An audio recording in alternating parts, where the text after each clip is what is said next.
And I wrote down after Kearney, I had shot 62, and that whole day, I never once thought about winning the golf tournament. I never once thought about not handing it over. My whole thing was I'm going to have a game plan. I'm going to stick to it.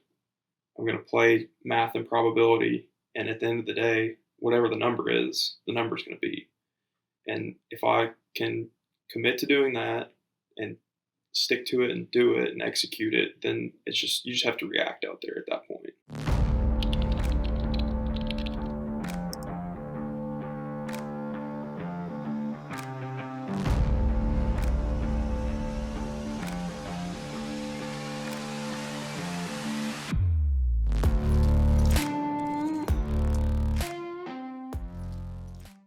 Today, we are joined by Joe Muschong. Joe is a professional golfer who played college golf at Morehead State. While at Morehead State, Joe did not miss a tournament in his 5 years there, was named All-Conference 3 of those years, and won the 2022 OVC Championship. En route to winning the 2022 OVC Championship, Joe started his final round 6-6-7 before putting on a few birdies and winning. Joe just finished pre-qualifying and is moving on to first stage. Starting from the beginning, Joe, you played at Morehead State. You just turned professional. You just got through pre-qualifying down in Texas. But how'd you get into the game?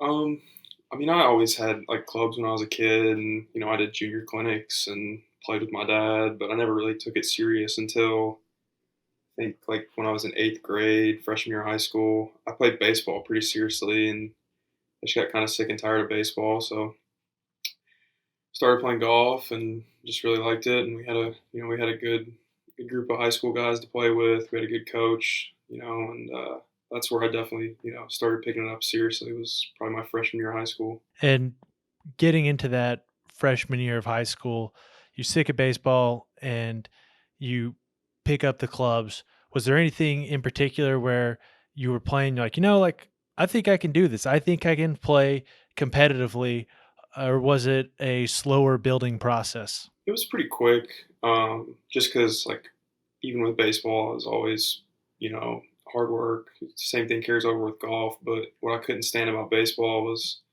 I played a lot of like middle infield and center field. I could have a great game in the field, have two hits, and the team could lose 10-2, and it like necessarily wasn't my fault. Like, obviously baseball's still a team sport, but it could be because the pitcher got shelled or no one else could get hit or something. But what I really liked about golf, and this was when I was shooting 75 to 85 freshman year of high school, even higher. I mean, busting 90s. At the end of the day, you look yourself in the mirror, you're like, okay, I'm the reason I played good today. I'm the reason I played bad today. And like, you get to learn a lot about yourself doing that, and you can reflect every day. You look in the mirror, and you're the reason what happened for the day happened.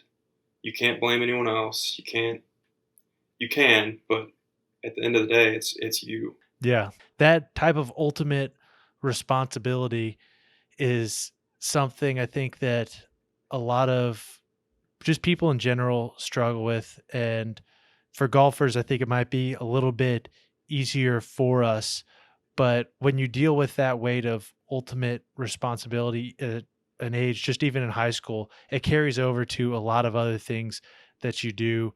So when it came to not just golf, but working out, etc., did that idea of ultimate responsibility carry itself over for you? And did you find benefits to that? At first, I wouldn't say it really carried over because I was 15 years old and just young, and I was like, it's just golf. Like golf is you just play golf. And then as I got more serious about it, like probably when I got 16, sophomore year of high school, and I started playing a lot better and took it more seriously, I saw how holistic your approach has to be. And Rory was the first one that always talked about that. Like, and I still think people don't appreciate that about anyone that plays the game of golf. Like, yeah, everyone sees the time you spend at the golf course and the country club, but not everyone sees the time you spend in the gym or the time you spend with, physios getting worked on, trying to prevent injuries, or the time you're home working on yourself with your mental game, or the time you're doing stats work, like stuff like that. It's just this whole big ball. So I'd say around my sophomore year is when like the ultimate responsibility, like, hey, at the end of the day, at the beginning of the day, it's me versus me essentially. It's I'm the one that has to do this. I'm the one that's gonna do this. Let's do it. Don't blame anyone else. Don't don't rely on anyone else to make you get better every day. So, but yeah, that's when I kind of all carried over was then I took that to the gym, started taking that to the gym, and then like even school, and I got a job when I was in sophomore in high school, and I took it there, and it worked out good, and I still take it everywhere. What were the first tournaments that you played in? I know we played in a lot of the same junior tournaments growing up. And how did those help you for college golf and beyond? I think the first ones I obviously played in were just little high school, Saturday invitational stuff like that, and then I started playing like the Kentucky Junior Circuit and the local tournaments. And I'd say the biggest thing that helped me there was the exposure to competition. Because I mean, when I was 15, 16, 17 playing these tournaments, I was so raw in the game. I mean, I'd get beat up every week, and but I learned so much from that, and it just pushed me to be a better golfer. And that's when it really like kind of lit the competitive fire in me. It was like, I'm not as gifted as these guys. Maybe I haven't been playing as long, but I want to beat them somehow. So that's what kind of pushed playing those tournaments. And a lot of the times, I was 15, whatever, 16, 17, playing in like the open division, not playing in like an age group. So you're playing with kids that are 18, about to go to college. And every once in a while, you draw them in a pairing and they just beat your head in. And you're like, dang. But that's what kind of pushes you to be a better player is when you hang out with them and you play with them, you get to see how they approach. And I mean, to this day, it's still the same way. Every once in a while you play with a guy and you're like, wow, I can learn stuff from this guy. Hmm. And so you mentioned that when you turned 16 and as you got older, you kind of made these jumps, and starting late in the game like you did, you'd expect to make jumps at some point to a degree, but at the same time, it takes a lot of work to make those jumps, and each jump has its own specific set of inputs to help you get there. When you made that jump at 16 and started being a little more competitive in tournaments, what do you think was different and what helped you make that jump? And then each jump you made throughout high school, what were those levels and what were the inputs that got you to those levels? I'd say the first jump for me was just the overall approach. Like, hey, we're gonna work out 4 times a week with a strength coach because I mean I was weak, I was tight, my body was not in a spot to play serious competitive golf, and I would have never thought it was like that. So that was important. And then that first jump, I really started. I became a really good driver of the ball at a young age, and that's where I kind of took off. And I was raw with the rest of the game, but I was like, well, I can hit it 300 down the middle, 16 or whatever. I can find it and go from there. And then other inputs in my game started catching up. Started refining my practice a lot more as I got to my senior year of high school. And then I made a really big jump later. I'd say probably after my third semester at Moorhead. Thing I learned then was how to play, how to have your D game, your C game, and shoot 74. Which I'm still trying to refine that now to be able to shoot 71, 72, and still show up with your D game and be able to come back the next day and have a logical chance to make a cut. Yeah, I mean, there's still jumps I've had. I mean, since I've been playing now for about 9 or 10 years, 8, 9, 10 years, seriously, I could probably pencil you in like 4 or 5, just kind of 2 or 3 month long points where there was just big, big jumps. So I got a couple questions from that. First off, would you say that growing up playing baseball was a factor in you being a naturally good driver of the golf ball? And second of all, I'd like to hear about when you started taking swing lessons and how that helped you progress and make one of those big jumps that you were talking about. Yeah, I mean, baseball being a good driver of the ball, I don't really know if there is a correlation. I think just the natural kind of athleticism that I had was more important. I had good hand-eye coordination. It's baseball swing is a rotational swing, just like a golf swing. So it's kind of the same. You hear people, the old Amer oh, baseball players shouldn't play golf in the off season. It's going to mess up their swing. I don't really think that's true. I think an athlete, no matter what they do, is going to be an athlete. So I think it definitely helped, because I just like when you swing a baseball bat, you want to swing it hard. When you throw a baseball, you want to throw it fast. So I picked up the golf club and I was like, well, I want to swing this fast. I don't want to swing it slow. So I'd say that definitely had a point. And then I started taking swing lessons, I think, when I was about 15 or 16. And, I had a pretty raw golf swing, and it's taken almost 7 or 8 years now, full swing, to actually come full circle and be a very repetitive and reliable golf swing. But the first thing that was just the most important was tightening up the impact location.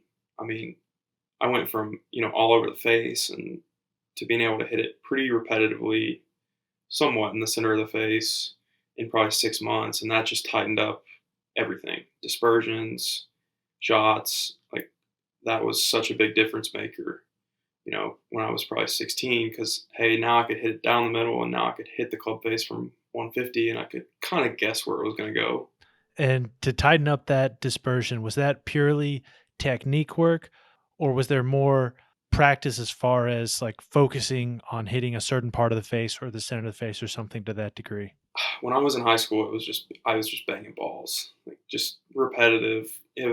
I look back and I'm like, that wasn't good. It was rake and hit, but it was rake and hit and hit the center of the face, so it ingrained it into my feels, and so that was good. But now more say it's a little bit of swing work, and it's just a lot of it. I just try to keep practice very random. Hey, hit up.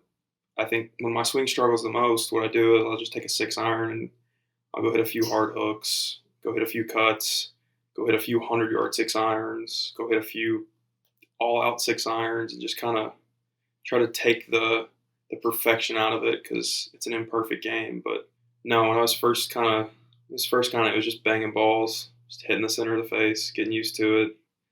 So it probably wasn't the best, but it's worked out okay. And you mentioned that now you're a little more focused with your practice, but is that something that you learned over time? For example, Lainey, we talked with her. She talked about how she divides her practices into thirds: first third, technique; second third, sort of that random practice; and the last third is that pressure focus practice. Sounds like you have something like that in your routine. What was the developing force for that? Oh, when I was in high school, I had no idea how to practice, so I don't think anyone did. So we can just skip that. But when I got to college more, hanging out with guys, you saw okay, everyone had kind of a practice plan, a practice routine. Um, I still wasn't the best with it my freshman year. I thought, okay, a day of practice was go hit balls for 2 hours, go putt for an hour, go chip for an hour, stuff like that. But then I really started to see how other guys were doing it, and what you had to do is you had to be so planned out with your time. So now what I kind of do is, I wake up in the morning whenever I'm eating breakfast or having a cup of coffee, or even the night before sometimes. I'll kind of write out what I want to do the next day. I'll write out for say if I have kind of a week off and I really want to work on some technical stuff, I'm going to spend an hour on the range with all of my alignment sticks down, going to control all of my, grip, alignment, stuff like that, and really work on technical and feels. And then maybe, take it on the golf course and just kind of change it up, hit shots where if it ends up left of the flag, you got to take it short sided and drop it. So now all of a sudden you're working on your targeting, you're working on your swing still, and you're throwing in some short game work and a little bit of competitive stuff. But yeah, I'd say, really writing down and appreciating every minute you have at the golf course is kind of what's helped me big time with practice. You talk about practicing on the course and how that changes how you approach your strategy. Both from approach shots and off the tee. Your senior year of high school, you qualified for two very big national junior tournaments: the Junior PGA Championship and the Big I. You went on to make the cut in the Junior PGA, and I believe the Big I got canceled. But those were at two, really good golf courses, and it's going to take a different kind of strategy to play those than just your average high school tournament or Kentucky Golf Association event. Talk about that experience and if your strategy changed just from playing a big time course like that under the heat of competition. So I played like you said, I played the Junior PGA first. Made the cut, played well there. That was the first time I'd ever played 2 practice rounds and 4 straight rounds of golf. So I got to the last day and I was toast out there. I had no chance to do anything. But then I went to the Big I and I ended up having to withdraw to get home for that was right before we moved in freshman year. But I mean, strategy wise, what I remember in high school was you might play the golf course early, or you relied on someone to tell you what to do. If it wasn't a golf course, you knew it was probably just hit driver. Hope it was okay. Go find it and hit it again. If you were lucky enough, you saw it before. Maybe you had hit a few tee shots and whatever. But when I went to those events, you kind of got to see a much more serious approach to those as opposed to what I'd been playing. And I remember kids were coming in with yardage books and they had already gone in and they had a plan on every hole. As opposed to I'm looking at it off the tee with my rangefinder and like, oh, well, there's a bunker at 330. I should just hit driver. I'm not going to get there. So that was kind of important. And then I actually played a practice round at the Junior PGA with Trent Phillips and Jacob Bridgman way back in the day before they blew up. Trent's killing it on, I think PGA Tour Canada. Bridgman's done really well on web.com. Played behind Akshay in that tournament. And like you saw how their strategies, like they were locked in after the practice rounds. Nothing changed. So then I kind of was like, well, I got to come up with something better than just being like, oh, there's a bunker at 250. I should probably hit iron. Something like that. So I started to dig more into kind of like satellite mapping and really, when you get at the golf course for a practice round off the tee, and I kind of started my freshman year and I'm still refining this process, but hey, I hit driver here. I wrote down an X. I usually write an X in my yardage books, exactly what my target was. And then that way, when I'm kind of prepping for the next round or I'm in the next round, I get to that hole, flip it open. There's an X that says driver. There's no emotional decision in it. It's strictly based on how wide it is, what's there, how the hole's going to play. It removes emotion. It's an easy decision to make. So I definitely had to change that up, and I got to see, firsthand at a couple big tournaments how kids we were kids at the time, how kids and guys were starting to approach that, and I was like, I was way behind. I was like, all right, well, I gotta get good at this now. I gotta learn how to do this. Yeah, so I was like, I remember when you came back from that tournament, it actually helped me learn secondhand. You were like, dude, this Akshay Bhatia kid, he's raw, and before he shot like 20 under that week. Yeah. And before he went out to play, you're like, he takes up an entire practice putting hole. He has like one station, he takes one hole, takes one station with a Vizio, then one with a chalk line, and then one with a gate mirror or something, Yeah, a mirror. Yeah. It was just really eye-opening to be like, this is what the best kid in the nation is doing. And it was funny because when I was caddying for Ashton earlier this year, we were on the putting green with him and he was doing the exact same thing. So it was just cool to see that he's been doing that for 6 years. What I thought putting practice was at that time, or whatever you want to call it, because let me tell you, I didn't spend much time on that putting green when I was in high school, and probably not until about 18 months ago is when I really started to lock in my putting practice, and it's been big. We can get there later, but what he would do is he had a start line station. Oh, this was 2017, I guess. So now he's been doing this for 6 years, I assume. He had his chalk line for his start line. He had a Vizio for path, and I think he had a mirror for eye line. He would not ever hit more than 3 putts at a time on the same thing. He'd go in a circle, so he wasn't biasing his stroke or anything. Then he had a speed drill set up right next to it. And then he had like an 8-foot tee where he would just kind of work on his routine. And I was like kind of looking at this as I'm dropping 3 balls down and just randomly hitting putts. And I'm like, Do you remember what the speed drill was? I want to say he was doing like a leapfrog. There was like four T's, you know, just something simple. I think leapfrog was that was really with the speed drill that everyone kind of knew back then, I guess, before there's all kinds you can do now. So you mentioned that you played with Akshay. You learned a lot going into, or sorry, you saw Akshay and you learned a lot going into school that year. Tell us a little bit more about going to school. You ended up playing golf at Morehead State, but it's not just I started playing golf at 15 and ended up playing at a D1 college. It's never as simple as that. It takes, as we've talked about, levels, progressions, etc. Did you know that you wanted to go play there? What led you to want to go play there? And then once you got there, what was the skill level like that you needed compared to what you thought you would need when you were in high school? Yeah, so I got recruited by a few schools, nothing crazy. I wasn't 100% set on college golf, especially I went to the state tournament my senior year. I shot like 74. I had a bunch of coaches watching me, and Larry was there, and he'll tell you it's literally like the best round of golf you've ever seen someone strike the ball. And then you just got on the greens, and it was just like, who is this Stevie Wonder? Like, this kid can't putt. Like, I think I literally hit 17 greens that day and shot like three over. So I shot like 87 the next day, and there was a lot of self doubt. And, I was pretty close to, I didn't have anything really promised at Moorhead besides a spot on the team. And I was kind of weighing hey, do I want to go here and pay to go to school and pay to play golf, or do I want to go to UK and just be a student? And just by luck of the draw, some guys shuffled off the team unexpectedly, and coach called me up one day and was like, "Hey, I got a little bit more scholarship percentage for you, and you have the opportunity now at this point to come and play for more scholarship money." So I kind of locked in, and I set up with that, and I ended up going there, and immediately got there and was like, "You can't do what you did in high school. You have no chance, because there's guys like Cooper on the team. There's guys like Nick on the team who've been doing this now for a couple years, and they're gonna.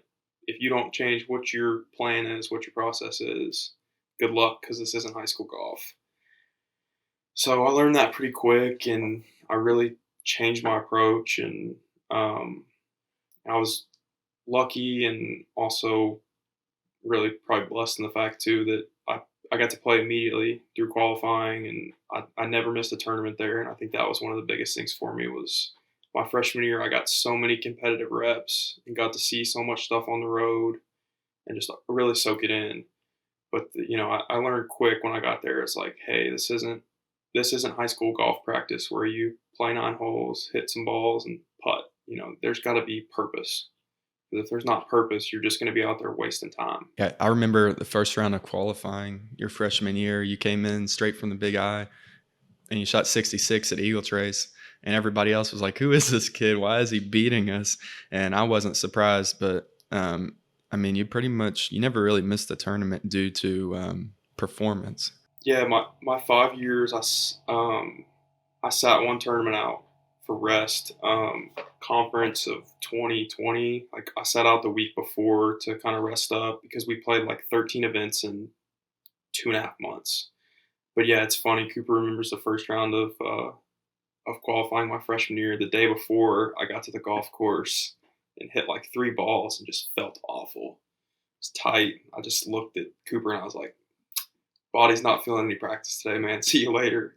And I went home and like took a nap, I think, and just came the next day, and I played good. And I was, like I said, I was lucky and blessed, and I played really good on the tournaments I went on early and kind of locked my spot in. I think I went to Elon. I think that fall, maybe my third or fourth tournament, and finished like top 10. And that was kind of from there. I never really I had to go back to qualifying every once in a while, but it was never like I was always in control of my own destiny, if that makes sense. I never had to rely on other people to do other things. Yeah, you had a really good tournament there the first semester you played it at Elon. I believe you shot 66 the second round, the afternoon of the 36, and then you were in the final group. Yeah. That last day, and then you played with a guy who had a really, really low round that day. Tell us about how you learned from that situation and watching him close that tournament out? I shot, I think, 71, 66 on the 36 hole day. 2 really good rounds, right? I think that was like 6 under, 5 under, or something. I think it's was it par 72 there, Cooper? Or 71. It was a 71. So we go into the last day, and I still remember that kid playing this round of the day, and I'll actually bring it up. His name's Dylan McQueen. He played at either Florida Gulf Coast or Western Carolina. I can't remember, but he turned pro since. I think he's still playing a little bit. I'm not sure where or what, but I went in and I was like in the final group. I was like one back of the lead in my third college tournament, and I'd been trailing. I'd won as a junior. I was ready to puke hitting balls because it was such a different feel. Because like I don't know, I can't remember how our team was playing, but I was like, this is weird. I wasn't playing any good at all. This is weird. I'm the youngest guy on the team, and I'm the closest to the lead. So he shoots like 61 that day, I think, or 62, something crazy. Like, yeah, I think it was 62. I think he 3-putted our last hole too. He just goes nuts. Mm-hmm. And the thing I remember the most that day, because we had a really good relationship with Western Carolina's coach too, so he ended up walking a lot with Dylan that day. But the thing I remember the most was they didn't try to ever like push the envelope. They never tried to like force a shot. They never tried to like do something.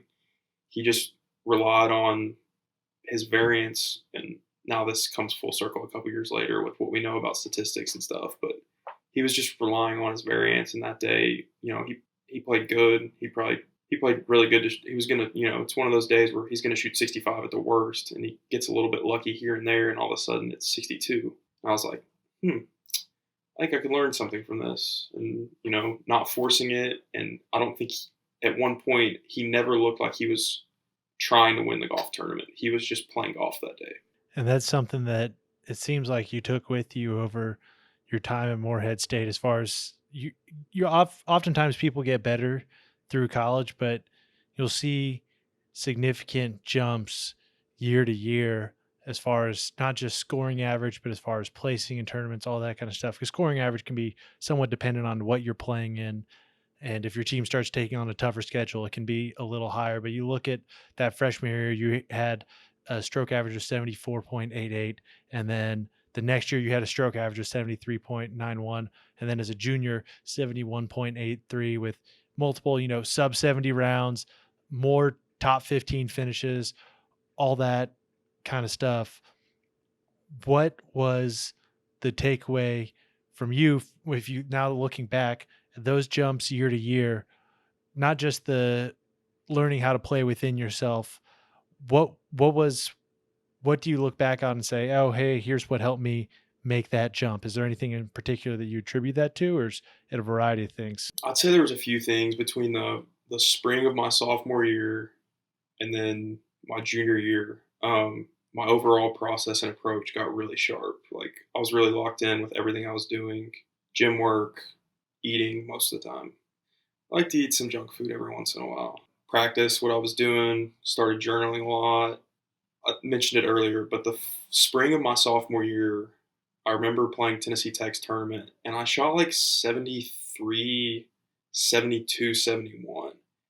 And I had the glorified shanks that week. And I got done, and I had finished like 12th. And I kind of got in the van, and I was like, that's what can make the difference. Is like, if you can hang tough when it's just not your day, it's ugly, it doesn't matter what it looks like. When you can hang tough, that's what matters. So I took that into the next year. Like I said, my process just got sharp, what I was doing, what I was working on. And then that next spring, I started, the next fall. So the fall of my junior year, I started to knife myself into the mix, with 9 holes to go. It felt like, I think almost every time in the fall. And I just started to get that experience. And I mean, that was so big because then I got to feel like what it felt like with 9 holes to go with a chance to win. And obviously it took me a while to finally close one out, but you started learning that. But I'd say, learning how to play without my stuff and being like, who cares what it looks like? Just get it in the hole. If you got to freaking hit 7 iron, 6 iron, chip shot, make a 6-footer for par, you got to do it sometimes, especially in college golf. Because I mean, Cooper knows, Daniel knows. You go in the spring some places and it's like 43 degrees, blowing 20, and it's wet, and you're like, okay, ain't nothing gonna be pretty today, boys. Let's just get it in the hole. So I kind of started to take that approach, and I remember, and I still carry this over, and I think it worked. It works for me in my mind. I remember watching the movie Moneyball, and their whole basis for their system was, okay, we want guys who get on base. That's step one. Step two was, we're not going to do anything fancy. We're just going to move the runners over. Next man up does his job. Step three is, we're going to put the ball in play again and take our scoring chances.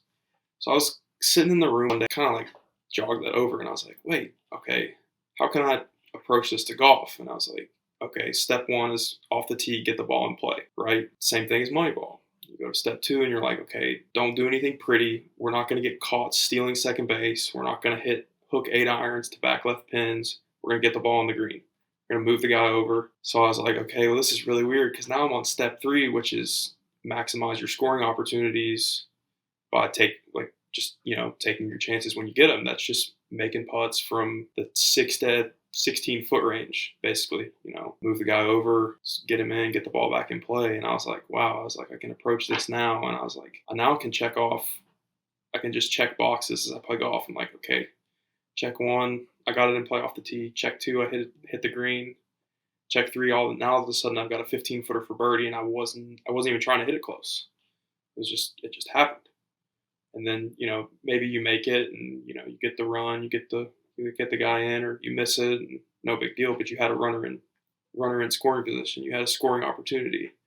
And that's what I've found high level competitive golf to be, is everyone hits the ball good. It's about who has the most opportunities in that 6 to 16-foot range, because that's where you can convert. That's where you can make up strokes statistically.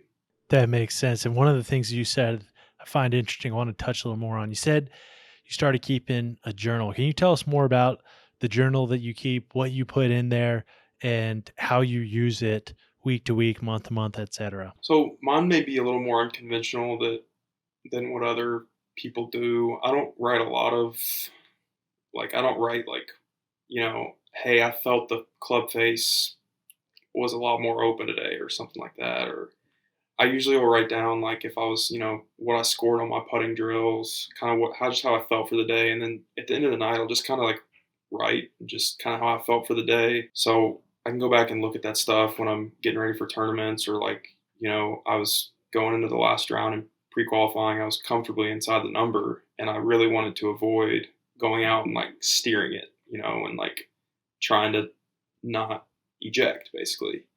So I kind of look back through and I keep it on my computer because I'm too lazy to write. Handwriting's awful. I like to type. I was just kind of looking through, and it's funny, I could go back to 2 or 3 months ago, and I found one from the city tournament, and I wrote down, after Kearney, I had shot 62. And that whole day, I never once thought about winning the golf tournament. I never once thought about not handing it over. My whole thing was, I'm going to have a game plan. I'm going to stick to it. I'm going to play math and probability. And at the end of the day, whatever the number is, the number's going to be. And if I can commit to doing that and stick to it and do it and execute it, then you just have to react out there at that point. So that's kind of what I do. I'll just write random stuff too. I usually write a song lyric down every day that I just remember, that, I don't know, just random stuff. But it's just something to go back and read when maybe you're on the road and you're struggling a little bit, and you're out there searching for answers, and you're like, yeah, I'll just go read, and here I was listening to Eric Church, or here I was focused on my grip behind the ball, or here I was focused on my breathing on the golf course, just stuff like that. That's always super fun when it comes together like that, when you shot 62 at Kearney. I would like to hear a little more about that round in particular, but something else I want to talk about is me and you always room together in college golf tournaments. I noticed we had our own processes, but I noticed that you were really big into your sleep. You would do certain things to ensure that you got good sleep on the road. And I'd like you to talk some more about that process. I read a book, I want to say like sophomore year of college. It's called Why We Sleep by Dr. Matthew Walker. It's a heck of a book. I don't care if you like to read or not. It's just some cool stuff in there. So I read it, and I just thought, if you go to bed before 11, get up before 8, you're good, right? That's 8 hours of sleep. But you start to learn like kind of what does, and I was like, you read in that book how many athletes, like serious big time athletes, like your Tom Brady's, your Peyton Manning's, all talk about how important their rest and recovery is. So I was like, well, this is something else I can pick up on. It's not very hard to do, and it's going to help me because a lot of people will tell you that sleep is the number one performance enhancing drug for athletes, and it's totally legal. So I started to pick up a lot of stuff. The first thing was like cutting out, try to not have caffeine past 12 o'clock. I take a few sleep supplements. I don't really take melatonin anymore. I started taking what's called L-tryptophan a little more recently, which is what's found in turkey naturally. And it's been like I've been taking it for about a month now, and it's really good. It calms you down at night, puts you to bed. But I do some stretching before bed, last minute cold shower. But I started to notice when I would really get good sleep, I'd wake up the next morning and stuff wouldn't be sore, and I got on a consistent sleep schedule. It's a little bit tougher on the road with college golf because you're getting in some nights at 9, 10, 11, 12 o'clock, and you might have to get up the next morning at 5. But if you can be at home while you're prepping, and, while I was getting ready for pre-Q, like I was pretty much in bed every night before 10 o'clock, and I was pretty much up between 7 and 7:30 every day. Because, man, when you can put your body down and knock it out at night and it actually recovers properly, it's pretty like empowering to see how good it is for you. I just saw a video with Matt Frazier on Instagram or something where he said that exact same thing. And Matt Frazier's the CrossFit. He's won like 6 World CrossFit championships. And he said sleep is the number one performance enhancing drug, and it's completely legal. But you mentioned pre-Q in that last answer. You just recently turned pro, just right after you shot the 62 at Kearney. Talk about how the transition from amateur to pro golf has been. Has it been what you have thought it would be? It's been pretty good. I mean, I've played, I think, 4 professional events now. Played a Pro-Am in Louisville, played a G-Pro event in South Carolina, the Kentucky Open, and now pre-Q. It's pretty much been what I expected. The thing you notice the most, and Cooper knows, when you show up to a pro event, a mini tour event, a pre-Q, there's not a bad player normally. Everyone can play. Everyone trusts in their game. It's just, it's mano a mano. It's not, hey, this is a D2 golf team showing up to a D1 golf team and their 5-man plays golf because he's in med school and he's a genius.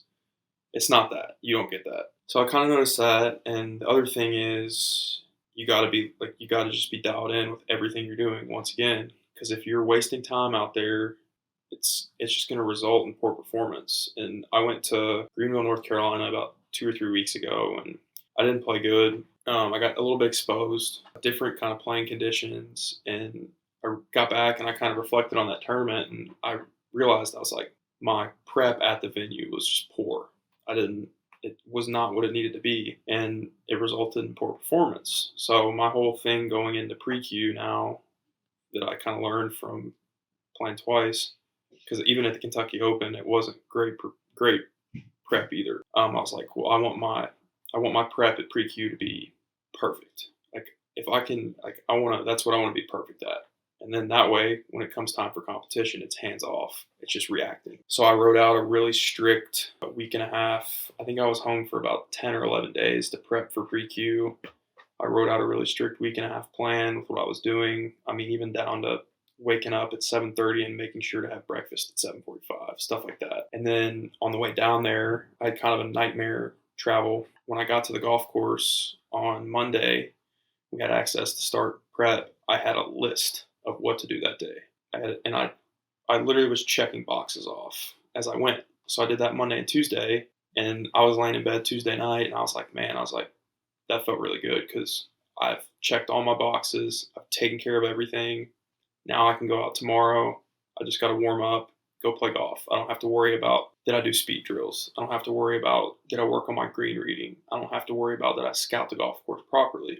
So I think that's been one of the biggest changes is like, you can't like fake it with your prep in pro golf, because if you fake it, you're going to miss a cut probably and you're out your money, which you don't want to be that. Like, you don't want that to happen. So that, and the fact that everyone's good, it's very rare that at a lot of these tournaments right now, someone can just win based on raw talent. It feels like everyone has a chance to win. And you gotta accept that you're one of those people too. You can't show up and be like, oh, this kid played Power 5 golf and was an All-American and now he's pro. He's way better than me. No, you're both pro golfers. You're both at pre-Q. You're both there because you weren't exempt to first stage. So he's not necessarily better than you. Just who cares? Do your thing, do your prep, then go compete and have fun. That's the other thing. Is I've had so much fun with the game ever since Missouri's intercollegiate in the spring.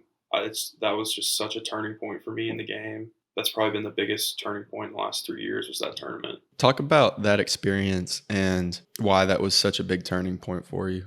For 4 years now, we played Missouri's intercollegiate in the spring. It's probably our biggest strength of field tournament, and it was one you always wanted to play good. Fun golf course. They do a great job with it. So that was our biggest spring event, biggest event. You always wanted to play well there. And I'd had good success at that golf course. I think I had a top 15 and I tied for third. So I went back my senior year. It was 2 weeks before conference. My game was just in such a good spot. I was playing great. I was dialed in with everything. I go there and through 27 holes, I was like 12 under or something. Either 9, 10, 11 under. I was lead. I think I was tied for the lead at the time. I had like a pretty gettable 9-hole stretch to finish the day. And I think I played my next 27 holes like 15 over or something. That next 9 holes, I know I played like 11 over. Like I got my world rocked for 2.5 straight hours in that golf course. And I had put so much pressure on myself looking back. And I learned this after that golf tournament. I had put so much pressure on myself winning a college golf tournament. And for 4 years or 5 years or whatever. And it finally it was this big ball of emotion and stress and anxiety and hard work and tears. And it blew up that day. Like, it's been very rare that I've been on a golf course and wanted to just walk off. That day, I had to walk. I think we had to play 10 and 11. I just wanted to quit. Like, I had nothing. I had no physical energy, no mental energy, no emotional energy. I was done. And I remember getting back in the team van. I sat in the back. I cried. It was just one of those things. We got home from that turn. I went and played the next day. I shot like 75, had no chance of shooting a good number that day because I was toast. I just wanted to get home and decompress and learn. And I was like, that was one of the biggest things for me because it was a ticking time bomb that was going to go off eventually. And I'm glad it went off then because it could have gone off at pre-qualifying. It could have gone off at first stage. It could have gone off sometime now. So it went off, and what I learned was there has to be an emotional detachment from wanting success so bad. You have to let it happen. And I learned that happened. And then the next tournament I played, I won. And I was like, this is funny how this works. You just kind of walk into it. That's exactly where I was going to go next. Is the OVC Championship is y'all's next tournament after that one. You have that rough experience. And I believe you kind of came into a similar type of situation that third round of the OVC Championship, but you battled back and you were able to win that one. Talk about your mindset and if it was different, how it was different than Missouri. So back to Missouri, I remember I was writing down in my journal when I got home from that trip a quote: "Success is where preparation meets opportunity." So I decompressed from that trip. I had another great 2 weeks of prep. I completely forgot about Missouri. I talked it through with a lot of people. I got that. It literally felt like I had weight lifted off my shoulders. Like I felt free.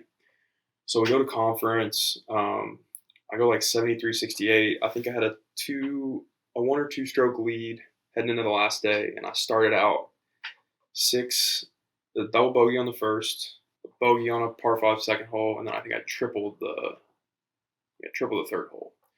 I was walking to the fourth, and our assistant coach, Nick Wilkins, was walking with me. Now he was caught up to me, and I guess coach had sent him to make sure I was okay, or I don't know. And I just remembered looking at Nick, and I was like, you know why I made 7 on 3? He was like, no, why? I was like, I didn't want to start 6-6-6. And I just kind of laughed, and I was like, dude, I'm fine. I just got gut punched. I was like, it happens.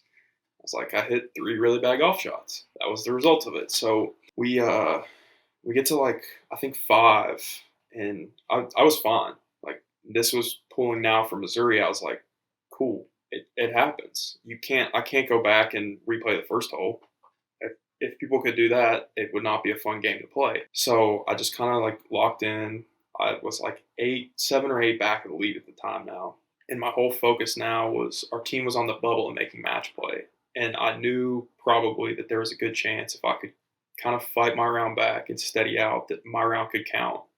And the difference of shooting, playing the next 15 holes at 2 over or 2 under could be us playing tomorrow or not. So I think I played the rest of that 9 and even, and then I played a really strong last 9 holes. I think I birdied like 2 of the last 4. I had no idea. The only thing I was asking Nick on the back 9, the last like 4 holes probably, as I wanted to know where the team score was, and we were we were playing a little bit of leaderboard watching with the team score, with how we were kind of approaching the golf course, because the last 4 at that golf course you can skew your strategy a little bit, and we were kind of inside the numbers. We were playing really conservative, just kind of just get it in the house.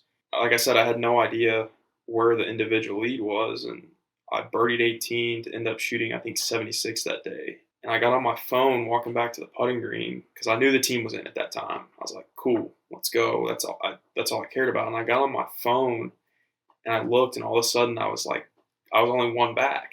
And this kid had to play a tough stretch of 6 holes that I had just played in like 2 under.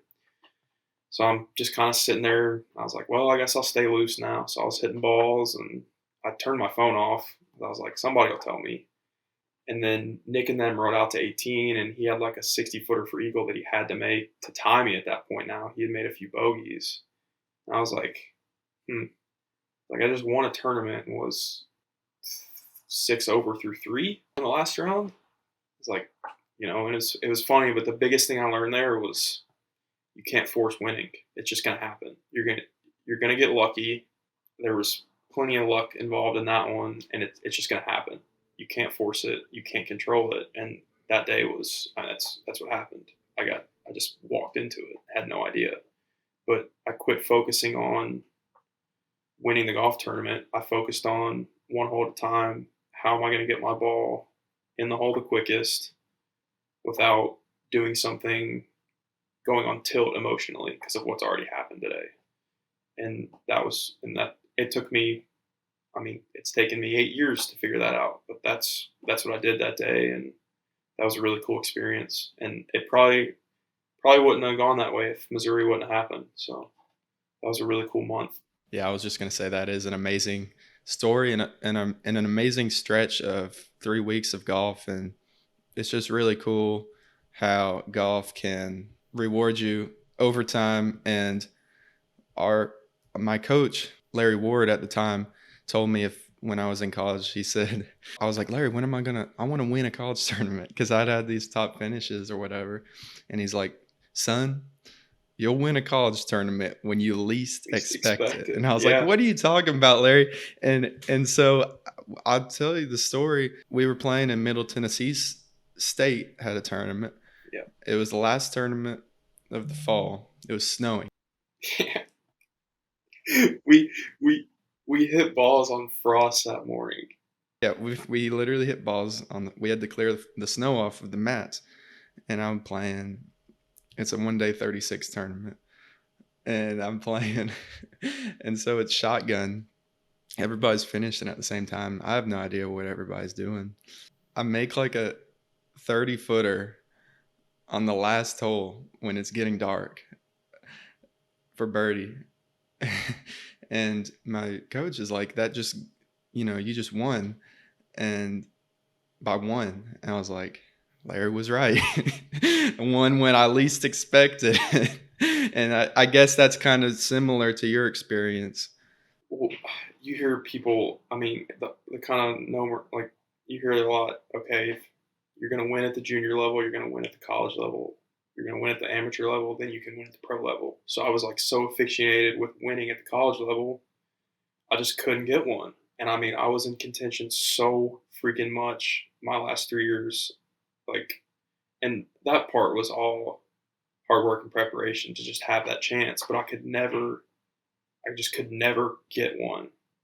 And he said the same thing to me. He's like, it'll just happen when you least expect it.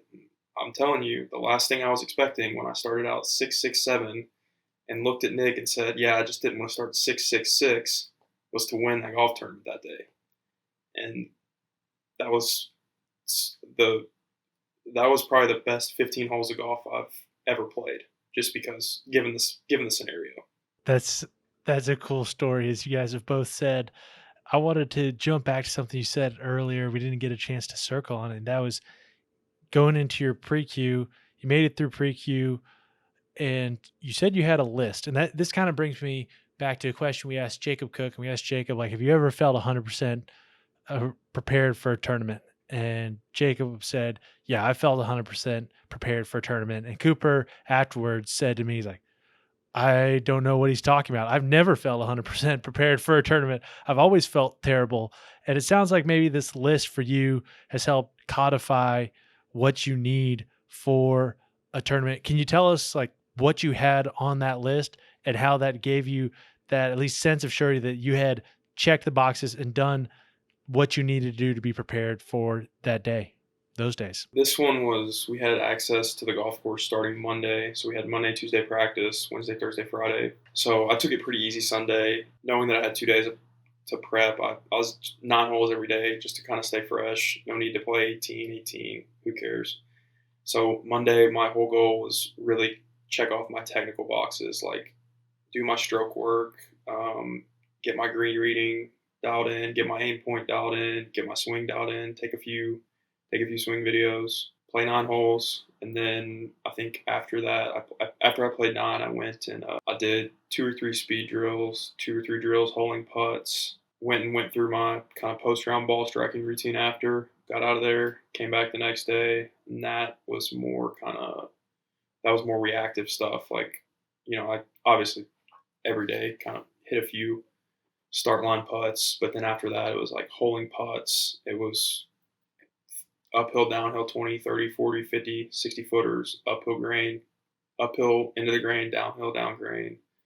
Go hit a few balls, play 9 more holes, then come back and just kind of decompress, check those boxes off. And, most of those boxes, it's pretty easy. It's mostly putting and short game stuff. The swing, I've always felt like the last probably 18 months, if I'm searching for my golf swing on the range 24 hours for a tournament, that's not good. I'm gonna be out there spinning my wheels. I just need to be like, hey, I'm gonna hit. So kind of what I do now, and probably pretty much after every round is I'll just work back through my bag, probably 30 balls. I'll hit a couple 60-degree pitches, a couple 56 wedges, a couple pitching wedges, a draw, a cut, a stock shot, a couple 8-irons, same thing, a couple 6-irons, a 3-wood, and a driver. And I just want to see the ball, get my alignment cool. I'm out of there. No swing work. The majority of your swing work's got to be done at home, because if you're on the range 24 hours before, it's the last thing you want to be thinking about. But yeah, those boxes, it's just a lot of, it's for me, it's a lot of putting stuff. I like to feel really freaking comfortable on the greens.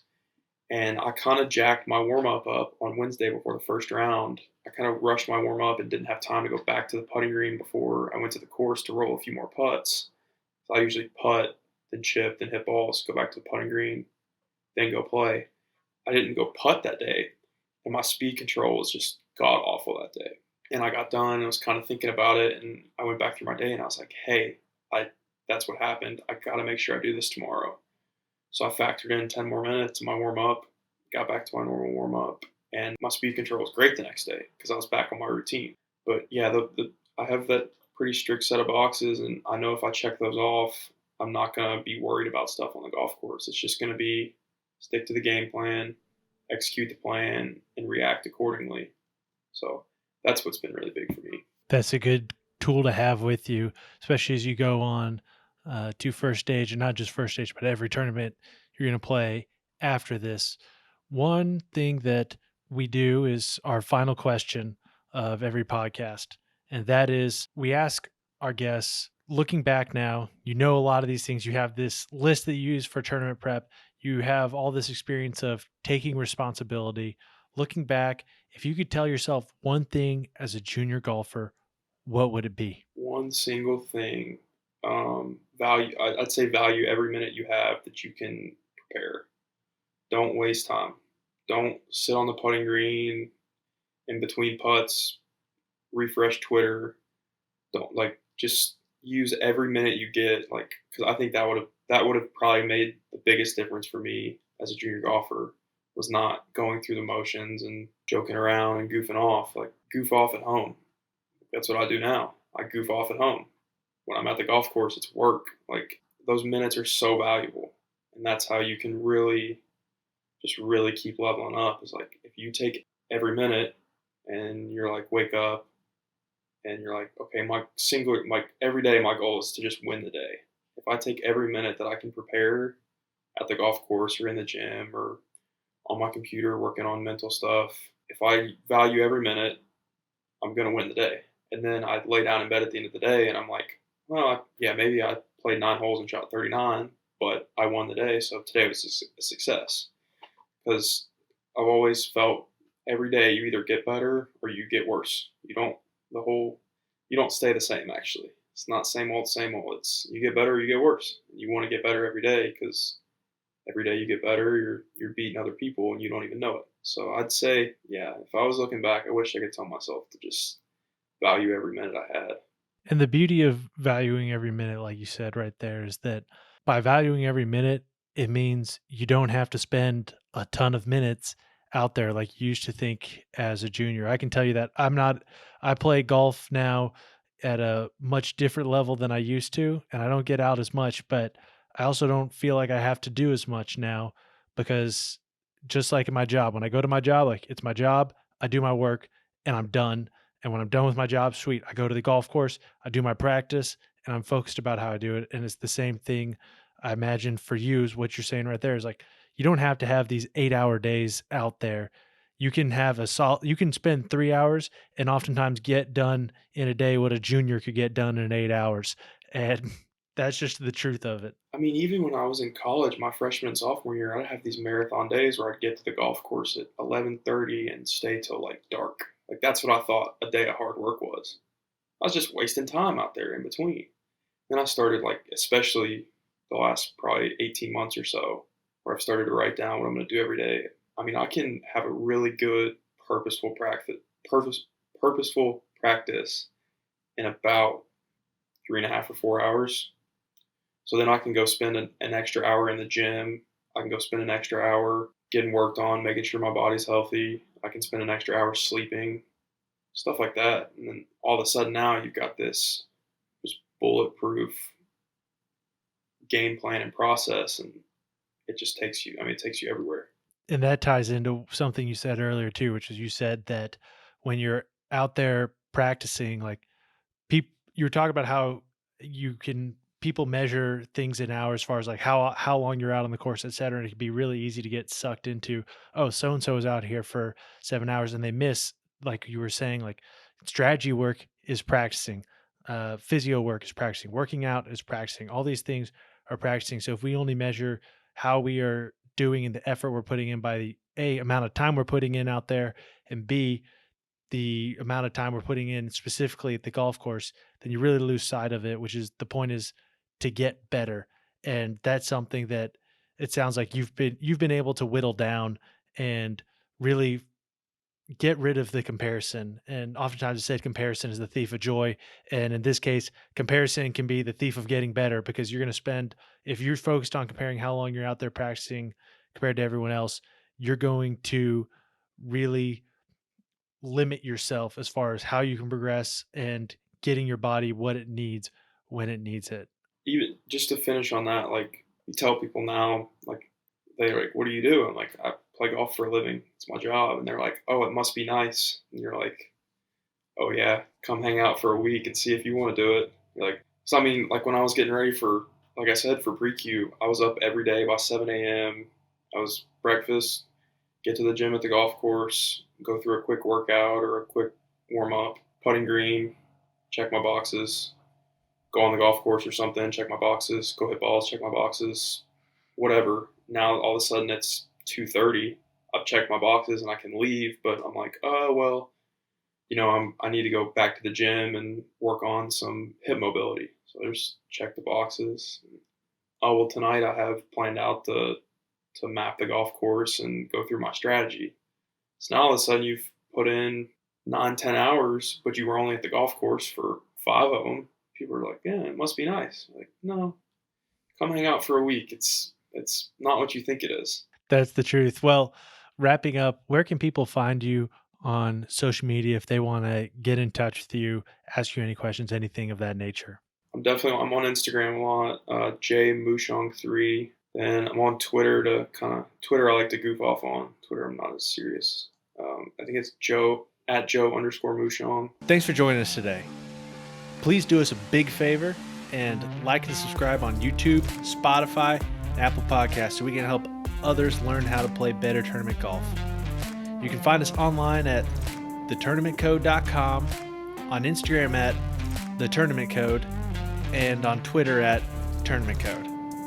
As always, feel free to reach out to us at those places or email us at daniel@thetournamentcode.com and cooper@thetournamentcode.com. We hope you join us as we continue to dive deeper into what it takes to play elite tournament golf.